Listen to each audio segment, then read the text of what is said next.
નમસ્કાર બહેનો.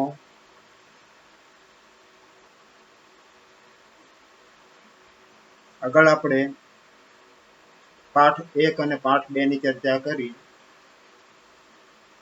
ફરીથી યાદ દેવડાવી દઉં. પાઠ 1 માં બોર્ડમાં 8 માર્કના પ્રશ્ન પૂછાય છે. પાઠ 2 માં 10 માર્કના પ્રશ્ન પૂછાય છે. આજે આપણે ત્રીજા પાઠની શરૂઆત કરીએ. ત્રીજા પાઠમાં 8 માર્કના પ્રશ્ન પૂછાય છે. પાઠનું નામ છે અનુસૂચિત જાતિ, અનુસૂચિત જનજાતિ અને અન્ય પછાત વર્ગો. આ પાઠમાંથી બોર્ડમાં 8 માર્કના પ્રશ્ન પૂછાય છે. એક પ્રશ્ન વિકલ્પમાં, 2 પ્રશ્ન બી વિભાગમાં 1 માર્કના, સી વિભાગમાં 1 પ્રશ્ન અને ડી વિભાગમાં 1 પ્રશ્ન. એ માં 1 પ્રશ્ન, બી માં 2 પ્રશ્ન, સી માં 1 પ્રશ્ન અને ડી માં 1 પ્રશ્ન. એ માં 1 માર્ક, બી માં 1 એટલે 2 માર્ક, સી માં 2 માર્ક અને ડી માં 3 માર્ક. ટોટલી 8 માર્કના પ્રશ્ન પૂછાય છે. 8 માર્ક કરતા એક પણ વધારે માર્ક્સનું પૂછાશે નહીં અને એક પણ માર્ક્સનું ઓછું પૂછાશે નહીં. આ પાઠમાં આપણે 3 પોઈન્ટ ઉપર જ ચર્ચા કરવાના છીએ. અનુસૂચિત જાતિ, અનુસૂચિત જનજાતિ અને અન્ય પછાત વર્ગો. પછાત વર્ગો કોને કહેવામાં આવે એની ચર્ચા કરવાના છીએ. પછાત વર્ગોમાં 3 કેટેગરીનો સમાવેશ કરવામાં આવેલો છે. અનુસૂચિત જાતિ કોને કહેવામાં આવે એની ચર્ચા કરવાના છીએ. અનુસૂચિત જાતિની ટકાવારીની ચર્ચા કરવાના છીએ. અનુસૂચિત જનજાતિ કોને કહેવામાં આવે, અનુસૂચિત જનજાતિના લક્ષણોની ચર્ચા કરવાના છીએ. અનુસૂચિત જનજાતિનું વર્ગીકરણ આપવામાં આવ્યું છે એની ચર્ચા કરવાના છીએ. અને ત્રીજો પોઈન્ટ અન્ય પછાત વર્ગો. અન્ય પછાત વર્ગોમાં ભારતમાં કયા કયા કમિશનો અસ્તિત્વમાં આવેલા છે, ગુજરાતમાં કયા કયા કમિશનો અસ્તિત્વમાં આવેલા છે એની ચર્ચા કરવાના છીએ. ત્યાર પછી અનુસૂચિત જાતિ, અનુસૂચિત જનજાતિ અને અન્ય પછાત વર્ગો માટે બંધારણીય શું જોગવાઈઓ કરવામાં આવેલી છે એની ચર્ચા કરવાના છીએ. આટલા મુદ્દાનો અભ્યાસ આપણે આ ચેપ્ટરમાં કરવાના છીએ. શરૂઆતથી જ જોઈએ. વિદ્યાર્થી મિત્રો, આઝાદી પહેલાથી જ ભારતીય સમાજમાં જ્ઞાતિઓ વિશેના અભ્યાસો સમાજ વિજ્ઞાનીઓ માટે જ નહીં પરંતુ વહીવટકર્તાઓ માટે પણ અભ્યાસના મહત્વના ક્ષેત્રો રહ્યા છે. એટલે કે આપણે જાણીએ છીએ ભારતમાં પહેલેથી જ જ્ઞાતિ પ્રમાણેની વ્યવસ્થા જોવા મળે છે. એટલે જ્ઞાતિનો અભ્યાસ મોટાભાગે જુદા જુદા સમાજ શાસ્ત્રોમાં કરવામાં આવેલા છે. જુદા જુદા શાસ્ત્રોમાં કરવામાં આવેલો છે. ભારતીય સામાજિક જીવનમાં જ્ઞાતિઓનો ચોક્કસ કોટિક્રમ જન્મ દરજ્જા સાથે સંકળાયેલ છે. એટલે કે વ્યક્તિનો દરજ્જો જન્મતાની સાથે પ્રાપ્ત થાય છે. વ્યક્તિ જે જ્ઞાતિમાં જન્મ લે એનો દરજ્જો એને જન્મતાની સાથે પ્રાપ્ત થઈ જતો હોય છે. બ્રાહ્મણ કુટુંબમાં જન્મ લીધો તો બ્રાહ્મણનો દરજ્જો, શૂદ્ર કુટુંબમાં જન્મ લીધો તો શૂદ્રનો દરજ્જો. આમ કોટિક્રમિક જન્મદત્ત દરજ્જો પ્રાપ્ત થતો હોય છે અને એ દરજ્જો આ જીવન સુધી લગભગ બદલાવી શકાતો નથી. ધોરણ 11માં આપણે જ્ઞાતિ વ્યવસ્થા એના લક્ષણોને જાણ્યા સમજ્યા છે. 11મા ધોરણમાં આપણે જ્ઞાતિના લક્ષણોની ચર્ચા કરી. જ્ઞાતિના લક્ષણો જીએસ ધુરીએ પોતાના પુસ્તક કાસ્ટ એન્ડ ક્લાસ ઇન ઇન્ડિયામાં આપેલા છે. 6 જેટલા લક્ષણોની ચર્ચા આપણે 11મા ધોરણમાં કરીએ. જેમાં સમાજનું જુદા જુદા ખંડોમાં વિભાજન, સામાજિક કોટિક્રમ, ખાનપાન પર પ્રતિબંધ, લગ્નમાં જીવનસાથીની પસંદગી પર પ્રતિબંધ. આમ આવા લક્ષણોની ચર્ચા આપણે 11મા ધોરણમાં કરેલી છે. આપણે સૌ જાણીએ છીએ કે જ્ઞાતિ વ્યવસ્થામાં કોટિક્રમિક વ્યવસ્થા છે. કોટિક્રમ એટલે ચડતો ઉતરતો ક્રમ. બ્રાહ્મણને સમાજમાં ઊંચો દરજ્જો આપવામાં આવે, શૂદ્રનો સમાજ વ્યવસ્થામાં નીચો દરજ્જો આપવામાં આવે. આમ કોટિક્રમ વર્ગમાં પણ જોવા મળે છે. વર્ગમાં જોઈએ તો શ્રીમંતને ઊંચો દરજ્જો અને ગરીબને નીચો દરજ્જો આપવામાં આવે છે. જ્ઞાતિ વ્યવસ્થામાં બ્રાહ્મણને ઊંચો દરજ્જો અને શૂદ્રને નીચો દરજ્જો આપવામાં આવે છે. તેમાં કેટલાક જ્ઞાતિ સમૂહને ઉચ્ચ તો કેટલાક જ્ઞાતિ સમૂહને નિમ્ન દરજ્જો આપવામાં આવેલો છે. આ માટે નિમ્ન જ્ઞાતિ સમૂહની બંધારણીય ઓળખ પણ આપવામાં આવેલી છે, જેને પછાત વર્ગો તરીકે ઓળખવામાં આવે છે. બંધારણમાં જે કચડાયેલા વર્ગો હતા, આઝાદી પછીના જે કચડાયેલા વર્ગો હતા, એ વર્ગોના વિકાસ માટે ચોક્કસ પ્રકારની જોગવાઈઓ કરવામાં આવેલી છે અને એટલા માટે જ આવા વર્ગોને પછાત વર્ગો તરીકે ઓળખવામાં આવે છે. પછાત વર્ગો ભારતમાં પછાત વર્ગોને યથાર્થ રીતે સમજવા માટે ભારતીય સમાજનું મૂળભૂત સ્વરૂપ જે સંખ્યાબંધ વિભિન્ન દરજ્જાવાળા અને બંધ જ્ઞાતિ સમૂહોના બંધલા છે તે સમજવું જરૂરી છે. આપણે જાણીએ છીએ ભારતમાં વર્ણ વ્યવસ્થામાં એટલે કે જ્ઞાતિ વ્યવસ્થામાં પણ ચડતો ઉતરતો ક્રમ જોવા મળે છે અને જ્ઞાતિ વ્યવસ્થાની સાથે વર્ગમાં પણ ચડતો ઉતરતો ક્રમ જોવા મળે છે. ચડતા ઉતરતા દરજ્જા જોવા મળે છે. બંધ જ્ઞાતિ સમૂહ જોવા મળે છે જેમાં વ્યક્તિ પોતાની જ્ઞાતિ બદલાવી શકતો નથી, ઉપર કે નીચે જઈ શકતો નથી. બેનો 1 માર્કના પ્રશ્નમાં પૂછવામાં આવે જ્ઞાતિ કેવા પ્રકારની સ્તર રચના છે. જ્ઞાતિ એ બંધ પ્રકારની સ્તર રચના છે જેમાં ઉપર કે નીચે જઈ શકાતું નથી, જ્યારે વર્ગ એ ખુલ્લા પ્રકારની સ્તર રચના છે. વર્ગમાં વ્યક્તિ ઉપર કે નીચે જઈ શકે છે. પછાત વર્ગો એક સમિષ્ટ કે સમૂહ બનતા નથી, પરંતુ વિવિધ સમાજમાં વિભિન્ન સ્થાન અને દરજ્જાવાળા તથા સામાજિક દરજ્જાની દ્રષ્ટિએ ચડતા ઉતરતા ક્રમમાં ગોઠવાયેલા સામાજિક જૂથો છે. એટલે કે આગળ જે કાંઈ જ્ઞાતિના દરજ્જા ગોઠવવામાં આવેલા છે ચડતા ઉતરતા ક્રમમાં જોવા મળે છે, સામાજિક કોટી ક્રમ પ્રમાણે જોવા મળે છે. બ્રાહ્મણનો દરજ્જો સમાજ વ્યવસ્થામાં ઊંચો આંકવામાં આવેલો છે, શૂદ્રનો સમાજ વ્યવસ્થામાં નીચો દરજ્જો આંકવામાં આવેલો છે. બેનો 1 અથવા 2 માર્કના પ્રશ્નમાં પૂછવામાં આવે પછાત વર્ગોમાં કોનો સમાવેશ કરવામાં આવે. 1 અથવા 2 માર્કના પ્રશ્નમાં પૂછવામાં આવે 3 કેટેગરી જે આપણે બીજા ચેપ્ટરમાં પણ ઉલ્લેખ કરવામાં આવેલો છે. અનુસૂચિત જાતિઓ, અનુસૂચિત જનજાતિઓ અને અન્ય પછાત વર્ગો જેને આપણે બક્ષીપંચ તરીકે ઓળખાવીએ છીએ. 3 વર્ગોનો સમાવેશ કરવામાં આવે છે. બંધારણમાં અનુસૂચિત જાતિઓ તરીકે ઓળખવામાં આવે છે, પણ બંધારણ પહેલા એને દલિતો તરીકે ઓળખવામાં આવે છે. એટલે કે દલિતોને અનુસૂચિત જનજાતિમાં સમાવેશ કરવામાં આવેલો નથી, પણ અનુસૂચિત જાતિમાં સમાવેશ કરવામાં આવેલો છે. આદિવાસીઓને અનુસૂચિત જનજાતિમાં સમાવેશ કરવામાં આવેલો છે અને અન્ય પછાત વર્ગોને સામાજિક અને શૈક્ષણિક રીતે પછાત સમૂહોમાં સમાવેશ કરવામાં આવેલો છે. એટલે અનુસૂચિત જાતિઓને દલિતો તરીકે ઓળખવામાં આવે છે, અનુસૂચિત જનજાતિને આદિવાસીઓ તરીકે ઓળખવામાં આવે છે. એટલે અહીંયા આગળ 3 વર્ગ અલગ છે. અનુસૂચિત જાતિઓ અલગ છે, અનુસૂચિત જનજાતિઓ અલગ છે અને અન્ય પછાત વર્ગો અલગ છે. બંધારણની રીતે દલિતોનો અનુસૂચિત જાતિઓમાં સમાવેશ કરવામાં આવેલો છે, પણ અહીંયા જ્ઞાતિ વ્યવસ્થા કઈ રીતે ઉદ્ભવી એ આપણને પ્રશ્ન ઉદ્ભવે. પણ આપણે જાણીએ છીએ પ્રાચીન સમયમાં વર્ણ વ્યવસ્થા અસ્તિત્વમાં હતી અને વર્ણ વ્યવસ્થાને ધ્યાનમાં રાખવામાં આવે તો 4 વર્ણો અસ્તિત્વમાં હતા અને 4 વર્ણોમાંથી હર્ટન નામના સમાજશાસ્ત્રીએ ભારતમાં 3000 જેટલી મુખ્ય જ્ઞાતિઓ બતાવેલી છે, એની અસંખ્ય પેટા જ્ઞાતિઓ બતાવેલી છે. એની સાથે જ્ઞાતિઓની ઓળખ બંધારણમાં અલગ અલગ રીતે કરવામાં આવેલી છે, જેમાં 3 સમૂહોમાં પ્રથમ સમૂહ છે અનુસૂચિત જાતિ. બેનો અહીંયા આગળ ખાસ ધ્યાનમાં લેજો, અનુસૂચિત જાતિ એટલે દલિતો છે, અનુસૂચિત જનજાતિ એટલે આદિવાસીઓ છે. એટલે ખાસ ધ્યાનમાં લેવાનું છે, અનુસૂચિત જાતિ પૂછવામાં આવે તો અનુસૂચિત જાતિનું લખવાનું છે, અનુસૂચિત જનજાતિ પૂછવામાં આવે તો અનુસૂચિત જનજાતિનું લખવાનું છે. ભૂતકાળમાં વર્ણ વ્યવસ્થા પછી જ્ઞાતિ વ્યવસ્થાના કોટિક્રમમાં અંતિમ સ્તરે સમાવેશ થતી જ્ઞાતિઓને અસ્પૃશ્ય જ્ઞાતિ તરીકે ઓળખાવાતી. અહીંયા આગળ પ્રાચીન સમયમાં કામગીરીને ધ્યાનમાં રાખીને વર્ણ વ્યવસ્થા અસ્તિત્વમાં હતી. 4 વર્ણો બ્રાહ્મણ, ક્ષત્રિય, વૈશ્ય અને શૂદ્ર ક્રમમાં જ છે. 1 અથવા 2 માર્કના પ્રશ્નમાં પૂછવામાં આવે વર્ણ વ્યવસ્થા જણાવો. બ્રાહ્મણ, ક્ષત્રિય, વૈશ્ય અને શૂદ્ર આ 4 વર્ણ જોવા મળે છે, જેમાં પંચમ વર્ણ જેને અસ્પૃશ્ય જ્ઞાતિમાં સમાવેશ કરવામાં આવેલો છે, 5મો વર્ણ જેને અસ્પૃશ્ય જ્ઞાતિ તરીકે ઓળખાવી શકાય, જેને 5મા વર્ણ તરીકે સ્વીકારવામાં આવેલો છે. આ જ્ઞાતિઓ જુદા જુદા સમય જુદા જુદા પ્રાંતમાં બહુવિધ નામથી ઓળખાતી. અસ્પૃશ્ય જ્ઞાતિને પણ જુદા જુદા નામથી ઓળખવામાં આવતી હતી. દલિતો, પંચમ વર્ણ, હરિજન આવા શબ્દોથી ઓળખવામાં આવતા હતા. ગાંધીજીએ એમને હરિજન નામ આપ્યું. 1 માર્કના પ્રશ્નમાં પૂછવામાં આવે અનુસૂચિત જાતિને ગાંધીજીએ શું નામ આપ્યું હતું? હરિજન નામ આપેલું છે. તો કેટલાક એમને કચડાયેલા વર્ગ તરીકે પણ ઓળખાવેલા છે, પરંતુ ભારતની આઝાદી પછીથી બંધારણમાં આ જ્ઞાતિઓના વર્ગને અનુસૂચિત જાતિ એવું નામ આપવામાં આવ્યું છે. 1 માર્કના પ્રશ્નમાં પૂછવામાં આવે દલિતોને બંધારણમાં કયા નામથી ઓળખવામાં આવે છે? દલિતોને બંધારણમાં કયા નામથી ઓળખવામાં આવે તો ત્યાં આવશે અનુસૂચિત જાતિ. આદિવાસીઓને બંધારણમાં કયા નામથી ઓળખવામાં આવે તો ત્યાં આવશે અનુસૂચિત જનજાતિ. એટલે અહીંયા આગળ અનુસૂચિત જાતિ એ અસ્પૃશ્ય જ્ઞાતિ છે. અનુસૂચિત જાતિની વ્યાખ્યા બેનો 2 માર્કના પ્રશ્નમાં પૂછાય. અનુસૂચિત જાતિ એટલે શું? અનુસૂચિત જાતિ એ કોઈ એક જાતિ કે જ્ઞાતિ માટે પ્રયોજાતું નામ નથી, પરંતુ કેટલીક જ્ઞાતિઓને તેમના સામાજિક, આર્થિક અને શૈક્ષણિક પછાતપણાને કારણે એક જૂથમાં એકઠી કરીને જે વર્ગ હેઠળ કે અનુસૂચિ મૂકી તે વર્ગને આપણે અપાયેલું સમૂહવાચી નામ છે. 2 માર્કના પ્રશ્નમાં પ્રશ્ન પૂછવામાં આવે છે, બોર્ડમાં પૂછાઈ ગયેલો પ્રશ્ન છે. અનુસૂચિત જાતિ એટલે શું? અનુસૂચિત જનજાતિની વ્યાખ્યા પણ અલગ છે અને અનુસૂચિત જાતિની વ્યાખ્યા પણ અલગ છે.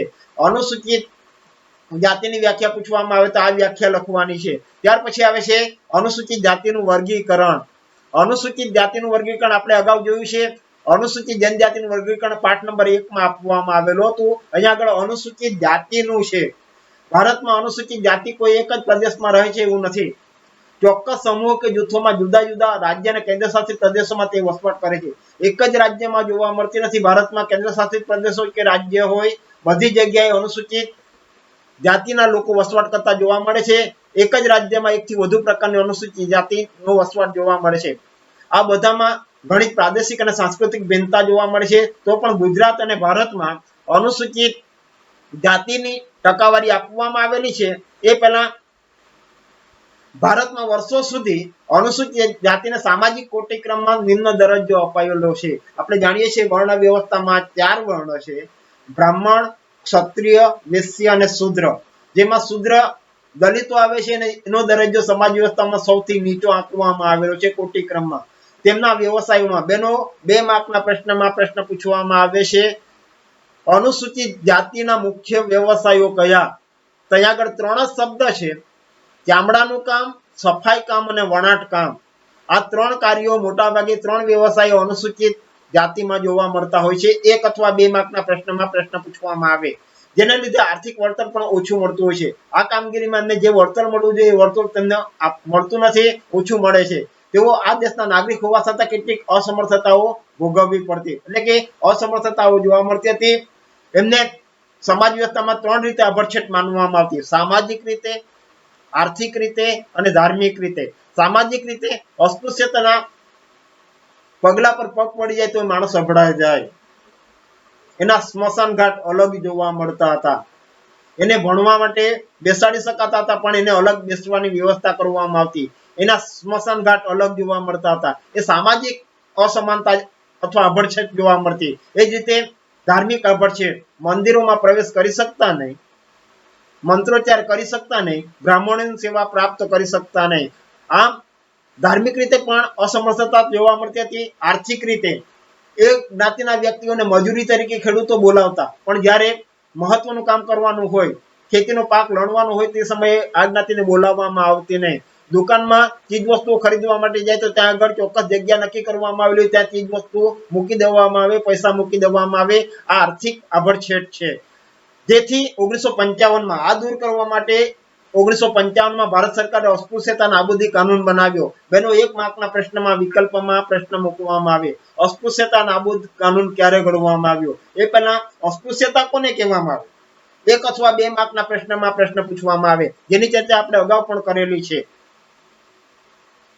અમુક જ્ઞાતિના પડછાયાથી, અમુક અંતરેથી આભડછેટ લાગી જવાની માન્યતા એટલે અસ્પૃશ્યતા. માણસ માણસને અડે એટલે અભડાઈ જાય. અને એને ધ્યાનમાં રાખીને ભારતમાં 1955માં અસ્પૃશ્યતા નાબૂદી કાનૂન ઘડવામાં આવેલું છે. અને એનો ભંગ કરવામાં આવે તો ચોક્કસ પ્રકારની સજા પદ્ધતિ નક્કી કરવામાં આવેલી છે, જે આપણે આગલા પોઈન્ટમાં ચર્ચા કરશું. આ ઉપરાંત શિક્ષણ, નવું વ્યવસાયીકરણ, નોકરી, જાહેર વાહન વ્યવહારનું વધતું જતું પ્રમાણ, સંચાર માધ્યમો, શહેરીકરણ અને ઔદ્યોગિકરણ, સંસ્કૃતિકરણ વગેરે લીધે અનુસૂચિત જાતિના વ્યવહારોમાં અત્યારની સ્થિતિમાં થોડા ઘણા અંશે પરિવર્તન આવેલું છે. વિદ્યાર્થી બહેનો, 2 માર્કના પ્રશ્નમાં પ્રશ્ન પૂછવામાં આવે છે: અનુસૂચિત જાતિના લોકો કયા વિસ્તારોમાં વસવાટ કરતા નથી? કયા વિસ્તારોમાં એના કુટુંબો જોવા મળતા નથી? 1 અથવા 2 માર્કના પ્રશ્નમાં પૂછવામાં આવે. આગળ 3 કે 4 રાજ્યોના નામ આપવામાં આવેલા છે: અરુણાચલ, નાગાલેન્ડ, લક્ષદ્વીપ, આંદામાન અને નિકોબાર. અનુસૂચિત જાતિના કુટુંબો ત્યાં જોવા મળતા નથી. 1 અથવા 2 માર્કના પ્રશ્નમાં પ્રશ્ન પૂછવામાં આવે. બેનો અહીં આગળ 2 પ્રશ્ન થઈ જશે. પહેલા ચેપ્ટરમાં આપવામાં આવેલું છે અનુસૂચિત જનજાતિના લોકો કયા વિસ્તારમાં વધુ વસવાટ કરે છે, કયા રાજ્યોમાં વધુ વસવાટ કરે છે. અનુસૂચિત જનજાતિ, અહીંયા આગળ રાજ્યો આપવામાં આવેલા છે: અરુણાચલ પ્રદેશ, નાગાલેન્ડ, લક્ષદ્વીપ, આંદામાન નિકોબાર, મિઝોરમ. આ રાજ્યોમાં સૌથી વધારે આદિવાસીઓની વસ્તી જોવા મળે છે, અનુસૂચિત જનજાતિની વસ્તી જોવા મળે છે. જ્યારે અહીંયા આગળ અનુસૂચિત જાતિ છે, અનુસૂચિત જાતિના કુટુંબો આ વિસ્તારમાં આ રાજ્યોમાં જોવા મળતા નથી. એટલે પ્રશ્ન એકની સાથે બીજો સંકળાય નહીં, એની ખાસ ધ્યાનમાં લેવાનું છે. ત્યાર પછી સેન્સસ રિપોર્ટ પ્રમાણે 2011ની વસ્તી ગણતરી પ્રમાણે ગુજરાતમાં અને ભારતમાં અનુસૂચિત જાતિનું પ્રમાણ કેટલા ટકા જોવા મળે છે, જે આંકડાકીય માહિતી કોઠામાં આપવામાં આવેલી છે. આપણા પાઠ્યપુસ્તકમાં પણ કોઠો છે, જેમાં 2011ના સેન્સસ પ્રમાણે, સેન્સસ એટલે ભારતમાં દર 10 વર્ષે વસ્તી ગણતરી કરવામાં આવે છે. ભારતમાં દર 10 વર્ષે વસ્તી ગણતરી કરવામાં આવે છે અને સેન્સસ તરીકે ઓળખવામાં આવે છે. એટલે દર 10 વર્ષે ગણતરી કરવામાં આવે, એમાં આંકડા આપવામાં આવ્યા છે ગુજરાતમાં અને ભારતમાં કેટલા ટકા અનુસૂચિત જાતિનું પ્રમાણ છે. બંને ટકાવારી આપવામાં આવેલી છે. એક માર્કના પ્રશ્નમાં કદાચ વિકલ્પોમાં આવી શકે, જેમાં 2001 અને 2011ના આંકડા યાદ રાખવાના છે. 1961માં ભારતમાં અનુસૂચિત જાતિનું પ્રમાણ 14.64% હતું, જે ગુજરાતમાં 6.33% હતું. 1971માં ભારતમાં 14.60% હતું, જે ગુજરાતમાં 6.84% હતું. 1981માં ભારતમાં 15.65% હતું, જે ગુજરાતમાં 7.15% હતું. 1991માં ભારતમાં 16.48% હતું, જે ગુજરાતમાં 7.41% હતું. 2001માં બેનો 2001 અને 2011ના આંકડા યાદ રાખવાના છે. 2001માં ભારતમાં 16.20%, જ્યારે ગુજરાતમાં 7.10% અનુસૂચિત જાતિના લોકો વસવાટ કરતા હતા. 2011માં ભારતમાં 16.02%. ધ્યાનમાં રાખજો, 2001 અને 2011માં થોડોક ડિફરન્સ છે, 16.20 અને 16.02. બંને આંકડા સરખા નથી, અલગ અલગ છે. 2011માં ભારતમાં 16.02% અને ગુજરાતમાં 7.10% અનુસૂચિત જાતિનું પ્રમાણ જોવા મળતું હતું. એટલે બેનો ખાસ ધ્યાનમાં રાખજો, 2001 અને 2011ના આંકડા એ કદાચ વિકલ્પમાં પ્રશ્ન મૂકી શકાય. જે કોષ્ટકના આધારે આપણે જોઈએ તો 1961માં અનુસૂચિત જાતિનું પ્રમાણ ભારતમાં 14.64% હતું, જે વધીને 2011માં 16.02% થયું. જ્યારે ગુજરાતની વાત કરવામાં આવે તો 1961માં 6.33% હતું, જે વધીને 2011માં 7.10%નું પ્રમાણ રહેલું જોવા મળે છે. ત્યાર પછી ભારતમાં અને ગુજરાતમાં અનુસૂચિત જાતિનું સ્ત્રી પુરુષનું પ્રમાણ ધ્યાનમાં રાખજો બેનો, એનો ઉલ્લેખ આપણે પહેલા ચેપ્ટરમાં કરેલો છે, પણ પહેલા ચેપ્ટરમાં ફક્ત અનુસૂચિત જનજાતિની વાત કરવામાં આવેલી છે, આદિવાસીઓની વાત કરવામાં આવેલી છે. અહીંયા આગળ આદિવાસીની વાત નથી, અનુસૂચિત જાતિ એટલે કે દલિતોની વાત કરવામાં આવેલી છે, અને એમાં પણ સ્ત્રી પુરુષના પ્રમાણની વાત કરવામાં આવેલી છે. જેમાં સ્ત્રી પુરુષનું પ્રમાણ જોઈએ તો 2001 અને 2011માં કેટલું પ્રમાણ હતું એ આપવામાં આવેલું છે મિલિયનમાં. મિલિયન એટલે 1 મિલિયન એટલે 10 લાખ, 1 મિલિયન એટલે 10 લાખ. અને એ રિપોર્ટ પણ 2011ની વસ્તી ગણતરીમાંથી લેવામાં આવેલો છે. જેમાં 2001માં ભારતમાં અનુસૂચિત જાતિનું પ્રમાણ 16,66,00,000 હતું કુલ પ્રમાણ, જેમાં પુરુષોનું પ્રમાણ 8,61,00,000 અને સ્ત્રીનું પ્રમાણ 8,05,00,000 હતું. 2011ની વાત કરવામાં આવે તો ભારતમાં અનુસૂચિત જાતિનું કુલ પ્રમાણ 20,14,14 હતું, 20,14,14 હતું, જેમાં પુરુષનું પ્રમાણ 10,35,00,000 અને સ્ત્રીનું પ્રમાણ 9,79,00,000 હતું. બેનો ધ્યાનમાં રાખજો, બંનેનો સરવાળો કરવામાં આવે તો કુલ આંકડો મળી જશે, અને પુરુષનો સરવાળો કુલ આંકડામાંથી બાદ કરવામાં આવે તો સ્ત્રીનો સરવાળો પ્રાપ્ત થઈ જશે. આમાં અહીંયા આગળ બંને આંકડા યાદ રાખવા હોય તો રાખી શકાય એવા છે. બેનો અહીંયા આગળ ખાસ ધ્યાનમાં લેજો, આંકડાકીય માહિતી છે, આંકડા યાદ રાખવાના છે. જેમાં છેલ્લા એક દશકામાં લગભગ ભારતમાં અનુસૂચિત જાતિનું પ્રમાણ 21% જેટલું વધેલું જોવા મળે છે. ભારતની વાત કરવામાં આવે તો સ્ત્રી અને પુરુષના સંખ્યામાં ઓછું જોવા મળે છે, પણ પ્રમાણ 21% જેટલું વધારેલું જોવા મળે છે. જેવી રીતે અનુસૂચિત જાતિ અને જનજાતિમાં ટકાવારીમાં ડિફરન્સ જોવા મળે છે, જેવી રીતે ભારતમાં વસ્તીમાં પણ સ્ત્રી પુરુષના પ્રમાણમાં પણ ડિફરન્સ જોવા મળે છે, એ રીતે આ જ્ઞાતિઓમાં પણ આ ડિફરન્સ જોવા મળે છે. ભારતમાં અનુસૂચિત જાતિઓમાં સૌથી મોટી સંખ્યા ધરાવતી જ્ઞાતિ 1 માર્કના પ્રશ્નમાં પ્રશ્ન પૂછવામાં આવે. બહેનો યાદ રાખજો, 1 માર્કના પ્રશ્નમાં પ્રશ્ન પૂછવામાં આવે, ભારતમાં અનુસૂચિત જાતિઓમાં સૌથી મોટી સંખ્યા ધરાવતી જ્ઞાતિ કઈ? તો રોહિત જ્ઞાતિ છે. 1 માર્કના પ્રશ્નમાં પૂછવામાં આવે. તે અનુસૂચિત જાતિઓમાંથી લગભગ ચોથા ભાગની વસ્તી છે. કુલ વસ્તીના ચોથા ભાગની વસ્તી રોહિત જ્ઞાતિની ભારતમાં જોવા મળે છે. અનુસૂચિત જાતિઓનું સૌથી વધુ પ્રમાણ 1 માર્કના પ્રશ્નમાં બેનો બોર્ડમાં પૂછાઈ ગયેલો પ્રશ્ન છે. અનુસૂચિત જાતિનું સૌથી વધારે પ્રમાણ કયા રાજ્યમાં છે? પંજાબમાં 31.9%. બેનો અહીંયા પ્રશ્ન બીજો ઉદ્ભવે છે. આદિવાસી અથવા અનુસૂચિત જનજાતિનું સૌથી વધારે પ્રમાણ કયા રાજ્યમાં છે? તો ત્યાં આવશે મિઝોરમ.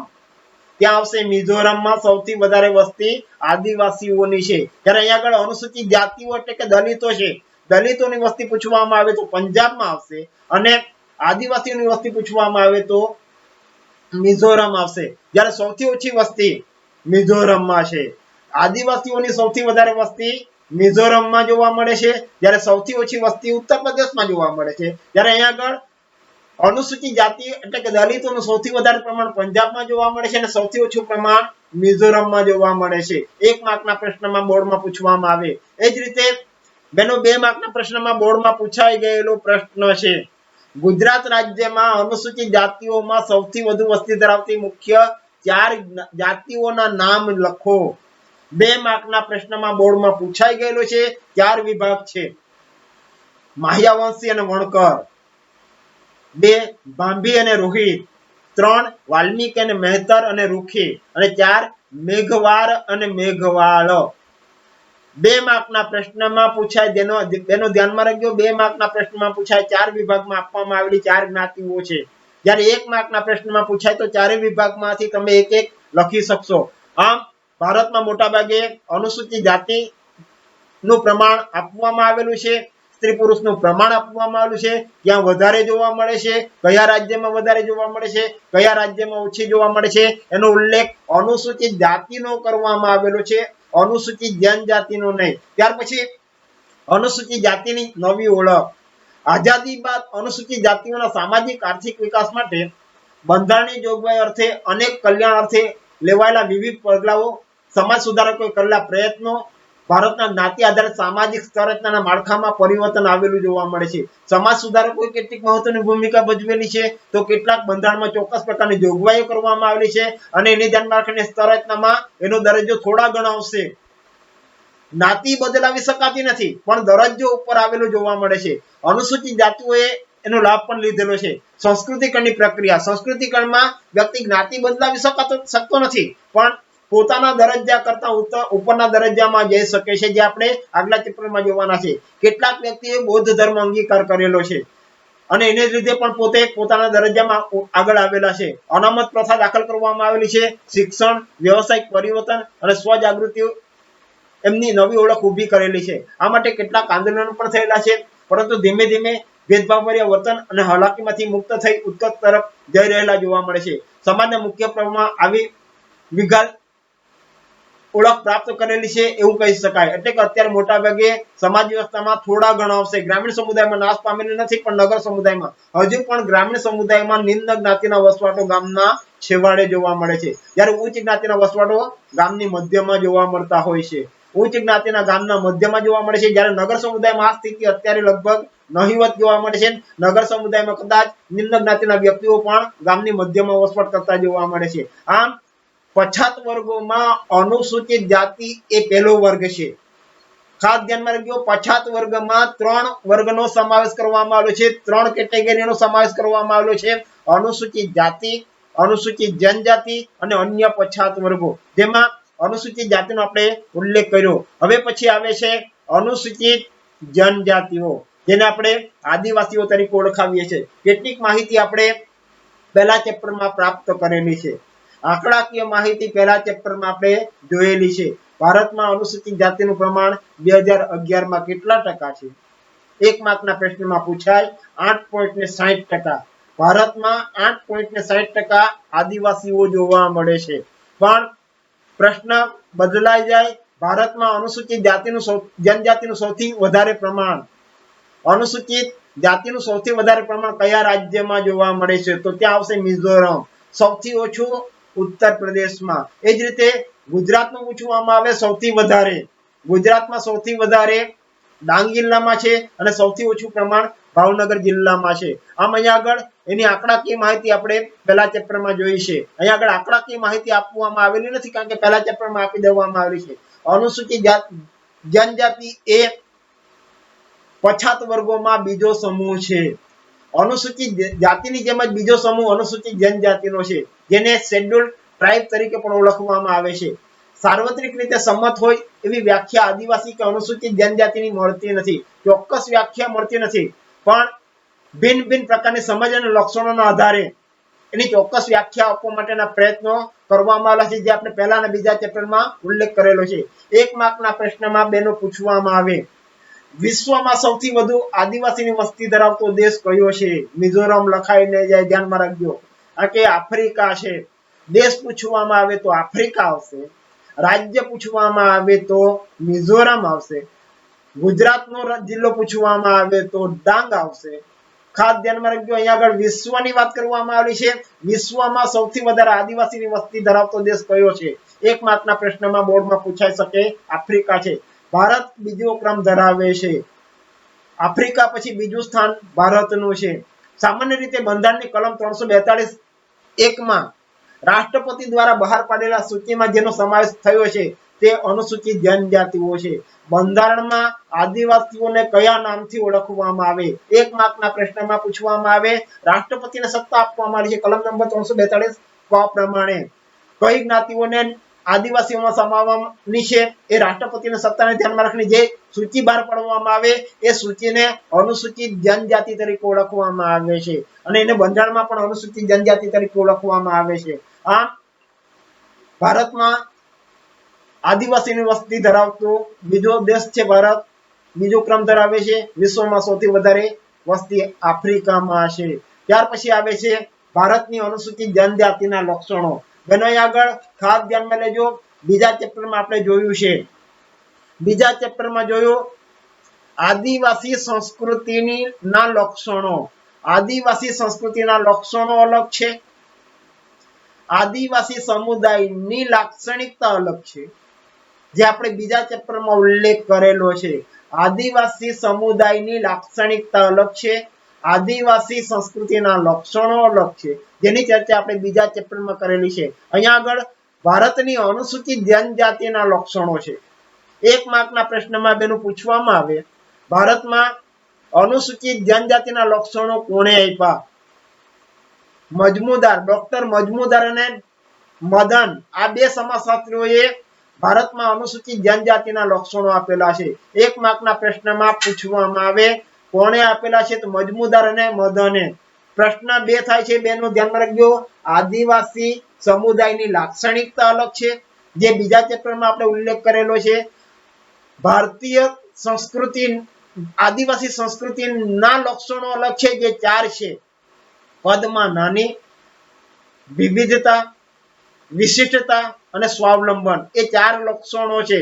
આદિવાસી સંસ્કૃતિના આ 4 લક્ષણો છે. આદિવાસી સમુદાયના લક્ષણો અલગ છે, જ્યારે અહીંયા આગળ અનુસૂચિત જનજાતિના 19 જેટલા લક્ષણો આપવામાં આવેલા છે. 19 લક્ષણો છે. બેનો ધ્યાનમાં રાખજો, 1 માર્કના પ્રશ્નમાં પૂછાય. કોણે આપ્યા છે? તો મજમુદાર અને મદને.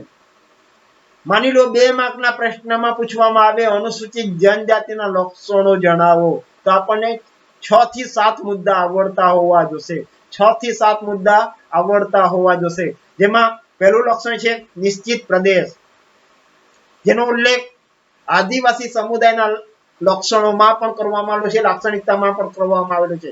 અનુસૂચિત જનજાતિને પ્રાદેશિક સમૂહ તરીકે ગણાવી શકાય. તેઓને નિશ્ચિત પ્રદેશ હોય છે, ચોક્કસ પ્રદેશમાં જ આદિવાસીઓ વસવાટ કરે છે, જ્યાં તેઓ નિવાસ કરતા હોય છે. કેટલીક આદિમ જાતિઓ સંપૂર્ણપણે પ્રાદેશિકતાને વળગી રહેલી જોવા મળે છે. 1 માર્કના પ્રશ્નમાં અથવા 2 માર્કના પ્રશ્નમાં પ્રશ્ન પૂછવામાં આવે, ભારતમાં કઈ આદિમ જાતિઓ પ્રાદેશિકતાને વળગી રહેલી જોવા મળે છે? 1 અથવા 2 માર્કના પ્રશ્નમાં પૂછવામાં આવે. 3 જ્ઞાતિ છે, મુંડા, હો અને ગારો. મુંડા, હો અને ગારો એ સંપૂર્ણપણે એટલે પૂર્ણપણે પ્રાદેશિક હોય છે, પ્રાદેશિકતા સાથે સંકળાયેલી જોવા મળે છે. જ્યારે પ્રશ્ન બદલાઈ જાય છે, બીજો પ્રશ્ન પૂછવામાં આવે, કઈ આદિમ જાતિઓ વિકસિત સમાજના લોકો સાથે વસવાટ કરે છે? પ્રશ્ન બદલાઈ જાય છે, કઈ આદિમ જાતિઓ વિકસિત સમાજ લોકોના સંપર્કમાં અથવા વસવાટ કરતી હોય છે? એમાં પણ 3 જ્ઞાતિઓ છે, સંથાલ, ભૂમિજ અને ભીલ. આ 3 જ્ઞાતિઓ એવી છે કે જે વિકસિત સમાજના લોકોના સંપર્કમાં આવેલી જોવા મળે છે, એની સાથે વસવાટ કરતી જોવા મળે છે. જ્યારે 3 જ્ઞાતિઓ એવી જોવા મળે છે જે પ્રાદેશિકતાને વળગી રહેતી જોવા મળે છે, બીજા સમાજના સંપર્કમાં આવેલી જોવા મળતી નથી, મુંડા, હો અને ગારો. પરંતુ મહદઅંશે એમનો નિશ્ચિત પ્રદેશ, એ પ્રદેશમાં સમગ્ર જીવન જીવવાની ઉત્કંઠા તેઓમાં દ્રષ્ટિગોચર થતી જોવા મળે છે. મોટાભાગના લોકો મોટાભાગે ચોક્કસ વિસ્તાર નક્કી કરવામાં આવેલો હોય છે, એ વિસ્તારમાં જ વસવાટ કરતી જોવા મળે છે. ત્યાર પછી બીજું લક્ષણ છે નિશ્ચિત નામ.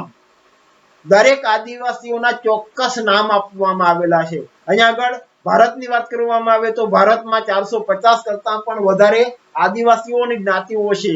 ગુજરાતમાં 27 જેટલી અનુસૂચિત જનજાતિ એટલે કે આદિવાસીઓની જ્ઞાતિઓ જોવા મળે છે.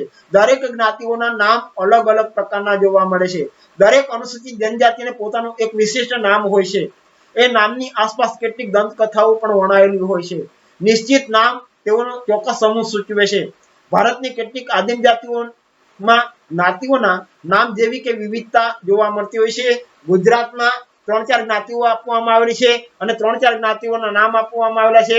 ગુજરાતમાં ભીલ જ્ઞાતિ, ગામિત, રાઠવા, ચૌધરી, કોટવાળિયા, આ તમામ જ્ઞાતિઓ ગુજરાતમાં જોવા મળે છે.